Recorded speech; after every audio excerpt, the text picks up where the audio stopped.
আসল সত্যিটা জেনে এবার খেপেছে শেহজাদ খান। এবার কি করবে ফাতেমা?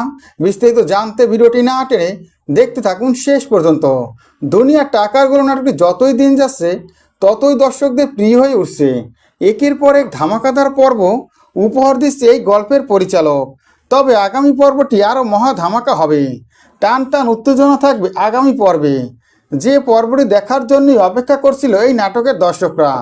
কখন শেহজাদ খান জানতে পারবে ফাতেমার সাথে বিবাহ হয়েছিল রিশাদের সাথে। তবে এবার আসল সত্যিটা সামনে আসতে যাচ্ছে। যতই ফাতেমার কাছাকাছি আসতে যাচ্ছে কোনোভাবেই ফাতেমা শেহজাদের কাছাকাছি আসছে না। শেহজাদকে দূরে ঠেলে দিচ্ছে ফাতেমা, যেটা দেখে অবাক হয়ে যায় শেহজাদ খান। শেহজাদ খান বলে, তুমি এমনটা কেন করছো ফাতেমা? আমি তোমার কাছে আসতে চাইছি আর তুমি কেন আমাকে রেখে পালিয়ে যাচ্ছ? এ কথা শুনে কোনো কথা বলে না ফাতেমা।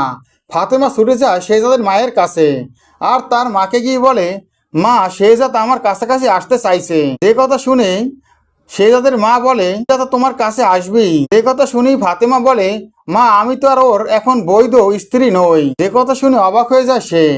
আর তখনই ফাতেমাকে বলে, এখন আমরা কি করতে পারি? তখনই ফাতেমা বলে, আমাকে আবারও শেহজাদের সাথে নতুন করে বিবাহ দিতে হবে, বলেই আমি ওর বৈধ স্ত্রী হতে পারবো। এই সবটাই শেহজাদকে খুলে বলতে হবে। আপনি কিছু একটা করুন মা। এই কথা শুনে ফাতেমাকে নিয়ে শেহজাদের কাছে ছুটে আসে শেহজাদের মা। শেহজাদের মা শেহজাদকে বলছে, একটা কথা বলবো, উত্তেজিত হতে পারবি না। এরই মধ্যে দেখা যায় শেহজাদের কাছে একটা ফোন আসে। ফোনটা পেয়ে শেহজাদ খুবই উত্তেজিত হয়ে পড়ে আর বলে, ওকে এখনই মেরে ফেলো।